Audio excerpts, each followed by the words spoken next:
நான் உங்களோடு கேட்க போகிற கேள்வியும் கொடுக்க போகிறதான பதில் எதை மையமாக கொண்டிருக்கிறது என்றால்,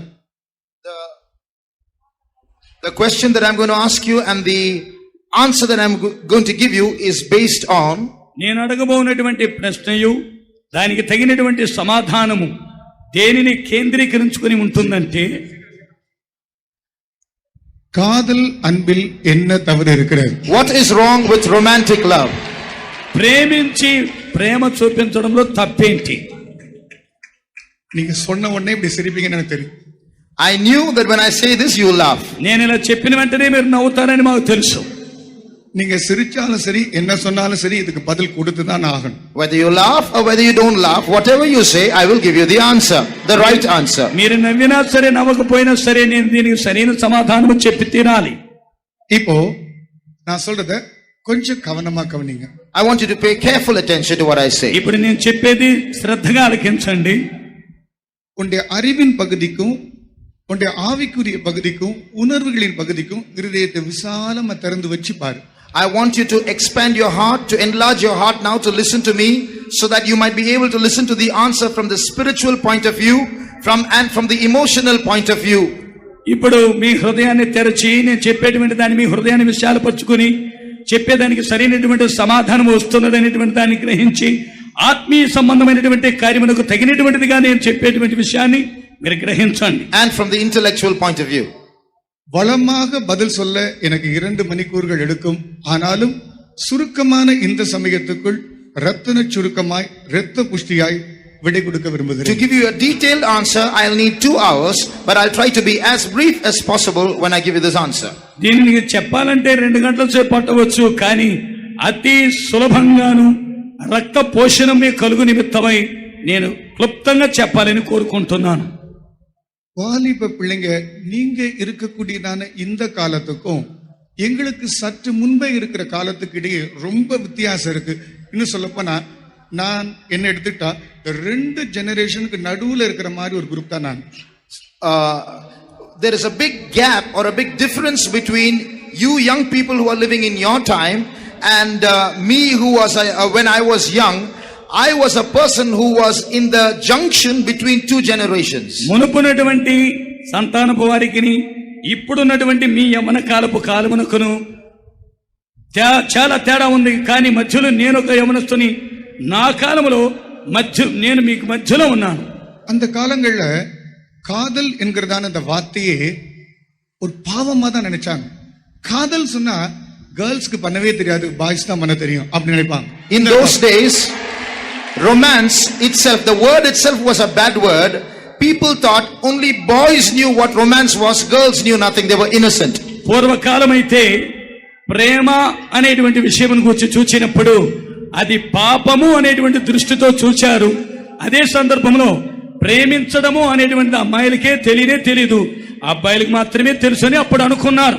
ஆனா இன்னைக்கு இருக்கிற உலகம் But today's world, అయితే ఇప్పుడున్నటువంటి లోకము media, through the media சின்ன பிள்ளைங்களுக்கு கூட முந்தின காலங்கள் இருக்கிறவங்க வாழ்நாள் முழுவதும் அனுபவித்திராததான தவறான அறிவு சின்ன பிள்ளைங்களுக்குள்ளே இருக்கு.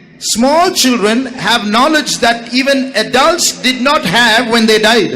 పూర్వకాలంలో ఉన్నటువంటి చిన్నలలో తెలియనటువంటి కార్యములను ఇప్పుడున్నటువంటి చిన్న పిల్లలు ఆ మీడియా ద్వారా ఎన్నో విధములైన పాపములను అనుభవిస్తున్నారు.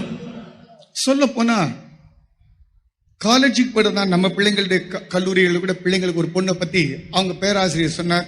எல்லாருமே வகுப்புல ஜோடியா உட்கார்ந்து இருக்கிறாங்க. இந்த பொண்ணு பரிசுத்தமா ஜீவிக்கிறது தனியா உட்கார்ந்து இருக்கிறா. அப்படிப்பட்ட நேரத்துல கவனிங்க, இது ரொம்ப முக்கியமான பகுதி. இந்த நேரத்துல கைதட்டியோ சந்தோஷப்பட வேண்டிய பகுதி பின்னால இருக்கலாம். We'll be happy later on. Clap our hands later on. Please listen now. ఇప్పుడు మౌనంగా ఉండి వినండి. చివరిలో మనం చప్పట్లు కొట్టి ఆనందించవచ్చు. அந்த பேராசிரியர் என்ன தெரியுமா நம்மள பிள்ளைய பத்தி சொன்னாரு? உனக்கு வெக்கமா இல்ல? கிளாஸ்ல வந்து உட்கார்ந்துருக்க, கூட உட்கார ஒரு பயம் கிடைக்கல, எவனே இழுத்துட்டு வந்து உட்காரு. அப்படி ஒரு மோசமான காலத்துக்குள்ள வந்திருக்கிறோம். வாலிபனே, நீ என்ன யோசித்து பார். What we have come to such a time. In one particular college, one girl was sitting alone. She was a spiritual girl, whereas all the other boys and girls were sitting in pairs, one boy, one girl, and so on. And this professor asked that girl, you're sitting alone, don't you have any shame? Go and get a boy for yourself. అప్పుడు ఒక నియమించబడినటువంటి కళాశాలలో అబ్బాయిలు అమ్మాయిలందరూ కూడా ఇద్దరిద్దరుగా జతలుగా వెళ్ళి కూర్చొని ఉన్నప్పుడు మన యొక్క విశ్వాస పాప ఒంటరిగా ఆత్మీయంగా ఉండి కూర్చొని ఉన్నందువలన అక్కడ ఉన్నటువంటి కళాశాల బోధకుడు ఏమంటున్నాడంటే, నీకు సిగ్గుగా లేదు, ఒంటరిగా కూర్చొని ఉన్నావే, నీవు ఎవరినైనా లాక్కొని వెళ్ళటానికి ఎవరు దొరకలేదా, ఎవరైనా తీసుకెళ్ళిపోయి అక్కడ కూర్చోపో అంటున్నారు. கெட்ட உலகம், மோசமான மீடியா, வாலிப பருவத்துக்கு இருக்கிற ஆசை இச்சைகள், இவைகளுக்கு நடுவே உனக்குள் கெட்ட அன்புகளை எழுப்பக்கூடிய, காதல் அன்புகளை எழுப்பக்கூடிய நிறைய பிரஷர்ஸ் இருக்கும் உனக்கு. This sin-filled world and the corrupt media and your heart that entertains lust will give you a lot of pressure so that you can easily fall into romantic love.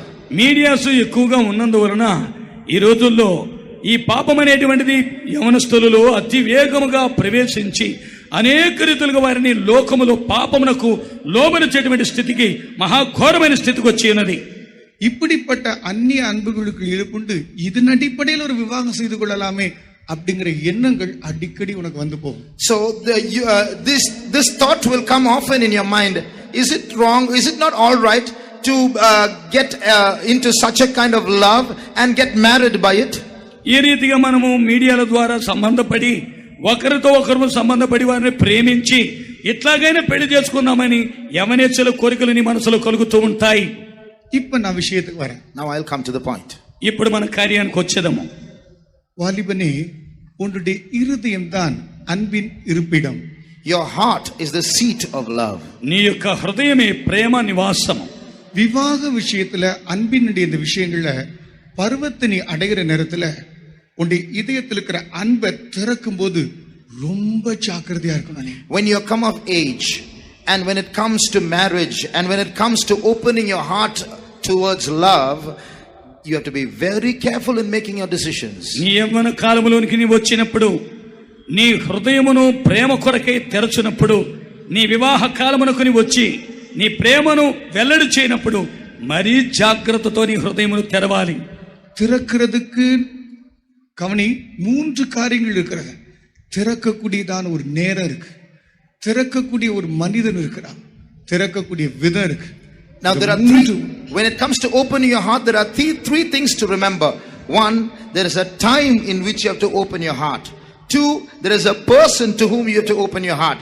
3, there is a way to open your heart. ఈ హృదయాన్ని నీవు తెరచుటకు 3 అనుభవాలు ఉన్నాయి. వాటిలో ఒకటి, ఏ సమయమున తెరవాలి, ఏ వ్యక్తి కొరకు తెరవాలి, ఏ మార్గములో తెరవాలి అనేటువంటి విషయాలు మీరు తెలుసుకోవాలి. எவ்வளவு நீ அழகுள்ள ஆளா இருக்கலாம், எவ்வளவு சக்தி இந்த செல்ஃப் கண்ட்ரோல் உனக்கு இருக்கலாம், எவ்வளவு புத்தியில நீ பெரிய ஆளியா இருக்கலாம், கவனிச்சுக்கோ. உன்னுடைய விவாக வாழ்க்கையில அல்லது உன்னுடைய வருங்காலத்தில் இருக்கிற இந்த பகுதிகளில், அன்பின் பகுதிகளில் நீ விளையாட்டுத்தனமா இருந்து இந்த 3ல எதிலாவது ஒண்ணு நீ தவற விட்டாலும் பயங்கரமான அழுகையின் கண்ணீரும் வேதனையும் ஒரு சூழ்நிலைக்கு உனக்கு வருவேன். You may be a very good looking person, you may claim to have a lot of self control, you may be very clever, but despite all these things, if in one of these 3 areas of the time of opening your heart and a way to open your heart, the person to whom you should open your heart, in one of these things, when it comes to marriage, you go wrong, then you will go off track and it will become very dangerous for you. నీవు ఎంత అందమైన వ్యక్తివై ఉండవచ్చు, నీ యొక్క మనసును స్వాధీనములో ఉంచుకోగలిగిన వ్యక్తివై ఉండవచ్చు, లేక నీవు మహా తెలివి కలిగినటువంటి వ్యక్తివై ఉండవచ్చు. ఈ 3 కార్యములు మాత్రం నువ్వు చాలా జాగ్రత్తగా మనసులో పెట్టుకోవాలి. ఏ సమయాన తెరవాలి, ఏ వ్యక్తి కొరకు తెరవాలి, ఏ మార్గము గుండా తెరవాలి అనేటువంటి నీ వివాహ జీవితమును గురించి నీ హృదయాన్ని తెరిచేటప్పుడు నీవు జాగ్రత్తగా తెరవకపోతే నీవు మిక్కిలి క్లిష్టమైన దౌర్భాగ్యమైన స్థితిలోనికి వెళ్ళి చేరుదువు. ஆண்டுடைய கிருபையால் நான் சொல்லட்டும், நான் ஒரு குவாலிஃபைட் சோஷியல் ஒர்க்கர். நான் படிச்சது social work. When I studied social work. నేను చదివినటువంటి చదువు సమాజ సేవ చదువు. கிட்டத்தட்ட ஆண்டவருடைய இந்த ஊழிய பகுதிகளில் கிட்டத்தட்ட ஒரு 20 வருஷத்துக்கு மேல எத்தனையோ தம்பி தங்கச்சிமாரோடு கூட கவுன்சிலிங் நான் ஈடுபட்டிருக்கிறேன். I've dealt with many young people and given them counsel in the past 20 years of my ministry. నా యొక్క జీవితంలో 20 సంవత్సరాల కాలములో 20 సంవత్సరాల నుండి ఇప్పటి వరకును యవన సహోదర సహోదరులకు ఎన్నో విధములైన ఆలోచనలు నేను చెప్పి ఉన్నాను. நான் சொல்ற வார்த்தையை கேட்கும்போது உங்கள சிலருக்கு பிடிக்காதது, சிலருக்கு விளையாட்டா இருக்கும், சிலருக்கு இது ஜாலியா போலாம் நினைக்கும். ஆனா உன்னை பார்த்து ரொம்ப நான் நேசிச்சு சொல்றேன், உன்னை கைகளை பிடித்து கொண்டு பேசுவதோடு பேசுறேன். என் சொல்ற வார்த்தைக்கு சற்று நீ உன் இருதயத்தில் வச்சு நீ யோசிக்கும்படி நான் உன்னை மிகவும் வேண்டிக் கொள்கிறேன். As I speak these words, some of you won't like what I'm going to say. Some of you will take all this as a big joke, but I'm holding your hands, virtually holding them and telling you, please listen carefully to what I'm going to say. నేను మీకు చెప్పినటువంటి కార్యం ఒకవేళ మీకు ఆటకాయితనముగా ఉండొచ్చు, అల్లర్చిల్లరగా ఉండవచ్చు. నేను మీకు మీ చేతులు పట్టుకుని చెప్పిన రీతిగా నేను దీనముగా చెప్పుచున్నాను. మీరు చెప్పే విషయాన్ని శ్రద్ధగా ఆలకించండి. முதல் காரியம், அந்த திறக்க வேண்டிய மனிதன், அந்த ஆள் கர்த்தர் உனக்குன்னு ஒரு பார்ட்னரை துணையை நினைச்சிருந்தா அந்த ஆள்கிட்ட தான் நீ திறக்கணும். அதை விட்டுட்டு உன் கண்கள் போகிற இடத்துல எல்லாம் அழகுன்னு சொல்றது, நீ விரும்புற ஒரு தவறான நபரை நீ தேர்ந்தெடுத்தா உன் வாழ்க்கையில நரகங்கிறது நீ போய் பார்க்க வேண்டியதல்ல. எதை அழகுன்னு நினைச்சு போய் விரும்பி அடைஞ்சியோ அதுல வேதனை பயங்கரமா தொடங்க ஆரம்பிச்சிடும். Now, first thing, the person to whom you should open your heart. There is a person, if it is God's will, who is appointed by God, who is meant to be your life partner. And you have to open your heart only to that person. Now, if you are going to go after good looks and fall in love with a wrong person and you open your heart, then I tell you, in course of time, hell is not going to be something you go and experience after you die. Hell you will experience on earth itself. నీవు నీ హృదయమును తెరవవలసినటువంటి సమయమును గురించి, వ్యక్తిని గురించి చెప్పుచున్నాను. దేవుడు నీ కొరకై నియమించినటువంటి భాగస్వామి యొద్ద మాత్రమే నీ హృదయమును తెరవవలనే కాని అలాగును కాక నీకు కనిపించినది అందముగా ఉన్నదని అక్కడ నీ హృదయమును తెరచి ప్రేమలో పడి అటువంటి వివాహమును చేసుకున్నట్లయితే నీవు వెళ్ళిపోయి చేరబోయేటువంటి స్థలం ఏదంటే నీవు చివరికి అనేక విధములైన వేదనలు సమస్యలతో కూడి బాధపడి నీవు నరకములో పోయి పడతావు. தெலுங்கு கொஞ்சம் ஃபாஸ்டா சொல்லி பார்க்கணும். அப்போ கவனிங்க, ரொம்ப முக்கியமான ஒரு பகுதி உன்னுடைய ஜீவியத்துல தவறான ஒரு ஆள் கூட போய் நீ பழகிட்டனா, தவறான இடத்துல நீ திறந்துட்டனா, பார்க்கறதுக்கு அழகா இன்ட்ரெஸ்டா இன்னொரு ஏஞ்சல் மாதிரியே இருக்கே அப்படிலாம் நினைச்சு நீ வருவ. ஆனா போய் அடைஞ்ச பிற்பாடு ஐயோ பயங்கரம், வேண்டாம் வேண்டாம், நரகம் ஊன்னு கத்துற அந்த சத்தம் தான் சலிப்பும் व्यसனமும் பயங்கரமா உனக்கு இருக்கும். If you fall in love with a person just for their face, in the beginning you will say this person looks like an angel and so on, but afterwards you're going to cry, you're going to weep and lament, and you're going to be sorry for what you did, but it's going to be too late. ఒకవేళ నువ్వు చూచినప్పుడు ఆ వ్యక్తి నీకు అందముగా కనబడి ఉండవచ్చు, చూడటానికి నీకు దూతవలె కనబడవచ్చు. నీవు దానిని పొందిన తర్వాత నీకు వచ్చేటువంటి అనుభవం ఏంటంటే వేదన, కష్టము, నష్టము, బాధతో నీకు కలుగుతుంది. கவனிங்க, நீங்க சில நேரங்கள்ல நினைக்கலாம், நான் எத்தனையோ நேரங்கள்ல கவுன்சிலிங்ல பார்த்துருக்கிறேன், நம்ம எவ்வளவு அவங்ககிட்ட சொல்லட்டும், அவங்க கடைசியில் சொல்லுவாங்க, அண்ணே நீங்க சொல்ற எத்தனையோ பேர் அவங்க கெட்டவங்களா இருப்பாங்கண்ணே, ஆனா இந்த குறிக்கப்பட்ட ஆள் நல்லவங்க தானே, நான் சொல்ற இந்த பொண்ணு கரெக்டா, நான் செய்யற இந்த பையன் கரெக்டான்னு சொல்லுவாங்க. Now in so many cases of counseling, when I'm advising young boys and girls about this thing, you know what they say when I give them this advice? They say, brother, all this applies to other people, but this boy or this girl whom I've loved, he's different, she's different, you know. మరి నేను అనేక యవనస్తులకు ఇటువంటి కార్యములలో ఆలోచన చెప్పేటప్పుడు వాళ్ళు నాతో చెప్పేది ఏమిటంటే, అనగారు ఈ మరి ఇతరులందరూ కూడా వాళ్ళు చెడ్డవాళ్ళై ఉండవచ్చు, కానీ ఈ అమ్మాయి ఈ అబ్బాయి చాలా మంచివాళ్ళు, నాకు చాలా నచ్చినటువంటి రీతిగా ఉంటున్నారని చెప్పేవారిగా ఉంటున్నారు. அதுக்கு ஒரு காரணம் இருக்கு. There's a reason for that. దానికి ఒక కారణం ఉంటుంది. இப்படிப்பட்ட உறவுகள் ஆரம்பிக்கும் போது, அன்பு ஆரம்பிக்கும் போது, when such a love opens between two people, ఇటువంటి ప్రేమ ఇతరులతో సంబంధపడినప్పుడు ரெண்டு பேருமே தங்களை விட்டு வெளியே வந்து எக்ஸ்ட்ரா மைல்ஸ் நடப்பாங்க, எக்ஸ்ட்ரா நேரம் பேசுவாங்க, எக்ஸ்ட்ரா வார்த்தைகளை கொட்டுவாங்க, எக்ஸ்ட்ரா அழகா காட்சி அளிப்பாங்க, முந்தின காலத்தோட அழகா நீட்டா வருவாங்க, எக்ஸ்ட்ரா எக்ஸ்ட்ரா எக்ஸ்ட்ரா வரும். The truth is this: when two partners, when two people start loving each other, they will come out of their true selves and they will start behaving in an extraordinary manner. Their words will be extra, their way of dressing will be extra, their behavior will be extra, so they will be different from what they actually are when they encounter each other. ఒక ఇరువురు ప్రేమలో పడిన తరువాత వారిరువురును కూడా సంబంధపడేటప్పుడు మొట్టమొదట ఉన్నటువంటి శృంగారము కంటే అధికమైన శృంగారము ధరించుకుంటారు. అధనమైనటువంటి అలంకరణ, అధనమైనటువంటి వస్త్రములు, అధనమైనటువంటి దూరం నడవటము, అధనమైనటువంటి ప్రవర్తన చూపించడము జరుగుతూ ఉంటుంది. ஆனா நீ அந்த ஆளை நேசிச்சு அவனை போய் அடைஞ்ச பிற்பாடு அந்த பையனா இருக்கட்டும் பெண்ணா இருக்கட்டும், they'll come back to their self. அதுக்கப்புறம் தாங்களா மாறுவாங்க. இந்த மாதிரி இன்ட்ரெஸ்டா பேச முடியாது, இந்த மாதிரி கரெக்டான டைப் செல்போன் பேச முடியாது, மெசேஜ் அனுப்பிச்சிட்டே இருக்காது, இந்த ரெண்டு பேரும் ஒண்ணா சேர்ந்தாச்சு. Right. Now what's happened is, once marriage is taken place and the two have known each other or attained each other, then they will come back to their former old selves, and after that there's no time for one another and their true colors will come out. అయితే వారిరువురు ఇంతకు మునుపు ఆకర్షించుకొని ఎక్కువ మాట్లాడతారు, ఎక్కువసేపు cell phone లో మెసేజ్లు పంపిస్తారు.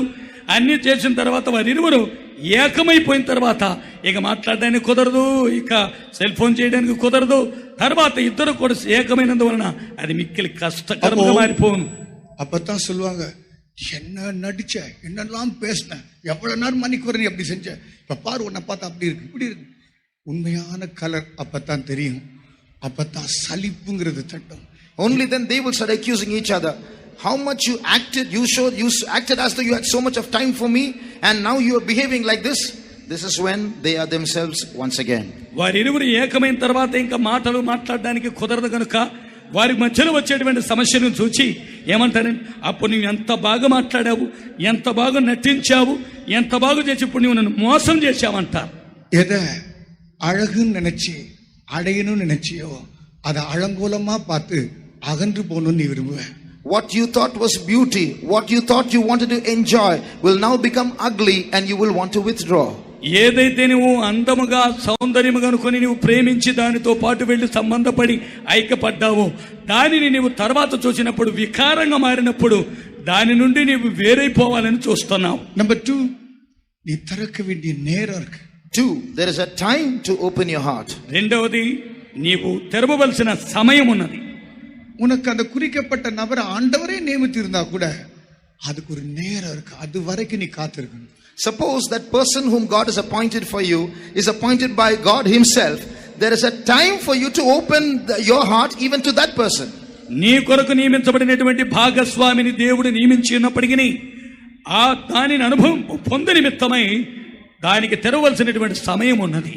காலத்துக்கு முன்னே நீ திறந்தா அதே ஒரு ஆளாத்தான், தேவன் குறிக்கப்பட்ட அந்த ஆளாத்தான் இருக்கும். ஆனா சமயம் தேவன் குறிச்ச நேரத்துக்கு முந்தி, பரிசுத்தவான்களுக்கு முந்தி நீ போய் குறிச்சிட்டு நீயே அடைஞ்சிட்டன்னு சொன்னா நீ அவனை முற்றிலுமாய் அடையக்கூடிய நேரம் வந்த பிற்பாடு அதே ஆள் சலிப்பா இருக்கும். இன்னும் சொல்ல போனா உன்னுடைய வாழ்க்கையில இன்னைக்கு அநேகருடைய லைஃப்ல இருக்க பிரச்சனை, காலத்துக்கு முன்னே குறிக்கப்பட்டவங்களோட லவ் பண்ணி எல்லாத்தையும் அனுபவிச்சுறாங்க. அதை அடைஞ்ச பிற்பாடு இனி ஒண்ணும் இல்லை. What's next? நத்திங். எல்லாம் முடிஞ்சிருச்சு. அன்பு எல்லாம் முடிச்சிட்டு கல்யாணத்துக்கு பிற்பாடு சண்டை போட்டுட்டே இருக்கு. So what's happening is, even if it's that person appointed by God for you, if you start opening your heart to that person before time, then you will be sharing your love with that person. By the time where you come and marriage is over, your love is over by then, and from marriage onwards it's fighting all the time. దేవుని చేత ఏర్పరచబడి ఉన్నదైనప్పటికీ ఆమెను కాలమునకు మునిపే నీవు ప్రేమించి అనుభవించవలసినవన్నీ అనుభవించిన తర్వాత మరలా అన్ని అయిపోయాయి కనుక ఇక ఆమెను చూసి నీకు ద్వేషం పుట్టి వివాహమైన తర్వాత ఇంకా పోట్లాటే ప్రారంభమవుతుంది. புருஷனே மனைவியே உன் புருஷன் மேல மனைவியே நீ அன்பு கூர்வாயாக. புருஷனே உன் மனைவியே உன் புருஷன் மேல் அன்பா இருக்க கடவுள். கல்யாணத்துக்கு பிற்பாடுதான் லவ்வே ஸ்டார்ட் பண்ணு. இவங்க கல்யாணத்துக்கு முன்னால லவ் ஸ்டார்ட் பண்ணிட்டு கல்யாணத்துக்கு பிற்பாடு சண்டையை ஸ்டார்ட் பண்றது. The Bible doesn't say boys love your girls. The Bible says husbands love your wives, wives love your husbands. So love starts after marriage. If you start love before marriage, then after marriage fighting starts. పరిశుద్ధ గ్రంథములో వాక్యం ఏమి చెప్పబడినదంటే, పురుషుడా నీ భార్యను ప్రేమించుము, ఓ స్త్రీ నీ భర్తను ప్రేమించుమని వ్రాయబడి ఉన్నది. అయితే వీడు వివాహం కాకమునిపే ప్రేమలో పడి ప్రేమించుచున్నాడు. వివాహమైన తర్వాత గొడవలతో ప్రారంభమవుతుంది. మూడవది అది ఒక ముறை, ఒక విధం ఇருக்கு. Thirdly, there is a way to open your heart. మూడవదిగా దానికి మార్గం ఉన్నది. நாம் பலவீனர், I'm weak. నేను బలహీనుడను, நம்மால ஒன்றும் செய்ய முடியாது, I can't do anything. నేనేమి చేయలేను. ஆண்டவர் ஒரு முறையை வச்சிருக்கிறார். God has given certain norms by which this ought to be done. దేవుడు ఈ కార్యము జరుగు నిమిత్తమై ఒక పద్ధతిని పెట్టారు. ஒரு விவாகம் என்று சொன்னால் கூட அது வைக்கக்கூடியதான இடத்துல பரிசுத்தவான்கிற முறையில எல்லா ஜெபத்தோடு தேவ சமூகத்துல செய்யக்கூடிய ஒரு பகுதி. நீ அந்த முறையில நீ செய்யாட்டா அதில் இருக்கக்கூடிய பலனும் கிருபையும் உனக்கு கிடைக்காது. Now if you don't, there is a way to do this thing in the presence of God, in the presence of the saints. There is a way to get married. If you don't do it according to that order, then the grace and the strength that you have to get through that ordained marriage will not be there with you in your married life. నీవు చేయవలసినటువంటి పద్ధతిని ప్రకారము అనగా దేవుని యొక్క నిర్ణయ ప్రకారము, పరిశుద్ధుల యొక్క పద్ధతి ప్రకారము దానిని క్రమముగా చేయకుండా నీ ఇష్ట ప్రకారం ఏదైనా పద్ధతులు నువ్వు చేసుకున్నట్లయితే అది చివరికి ఆ వివాహం అనేటువంటిది పరితాపకరముగా మారిపోతుంది. நிறைய காரியங்கள் இருக்கிறது. என் டைம் முடிந்து விட்டது. 2 நிமிடங்களுக்குள் நான் ஒரே வார்த்தையில் சொல்கிறேன். உங்களை சொல்லலாம், அண்ணன் நீங்க சொல்றதெல்லாம் இப்ப விளங்குதுன்னு கஷ்டமா இருக்கு. சில பேர் இப்பவுமே அழுதுட்டு உட்காந்துருப்பீங்க, நிறைய பேர் கஷ்டத்துல. சில பேர் இப்பதான் இன்ட்ரெஸ்டிங் அந்த மலை மேல ஏறிட்டு இருப்பீங்க, முடியாது, இழுக்க முடியாது. ஆனா ஒண்ணு சொல்றேன், இப்ப கேட்கலாம், நீ ஏறும்போது சந்தோஷப்பட்டுட்டே ஏறுவ, மேல ஏறின பிற்பாடு கீழே இறங்கணும், அழுதுகிட்டு வேதனைப்பட்டு கண்ணீரோட செத்து போயிடலாம், அப்படிதான் இறங்கி வருவேன்.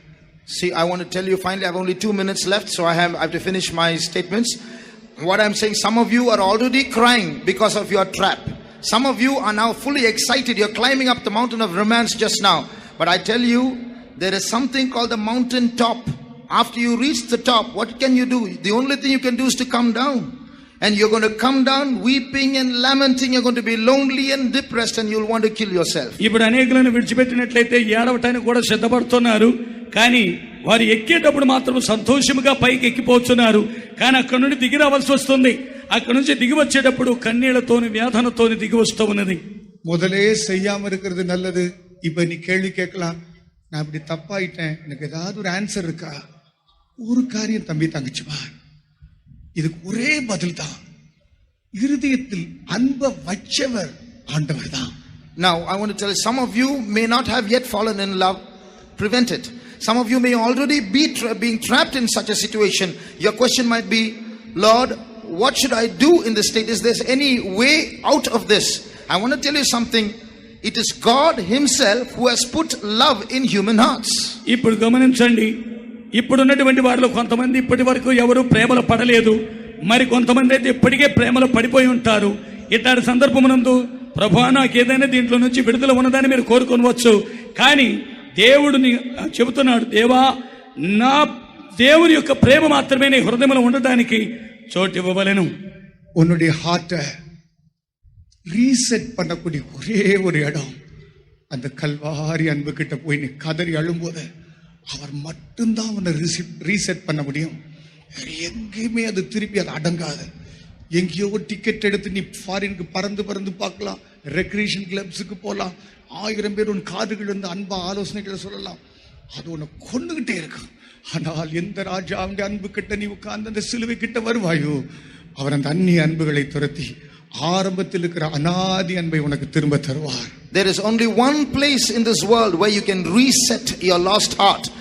You can buy a ticket to go to a foreign country to forget your romance. You can go to recreation clubs, or you may have 100 people whispering love in your ears to console you, to comfort you. All that's only going to kill you. There's only one place you can reset your heart and bring it back to normalcy.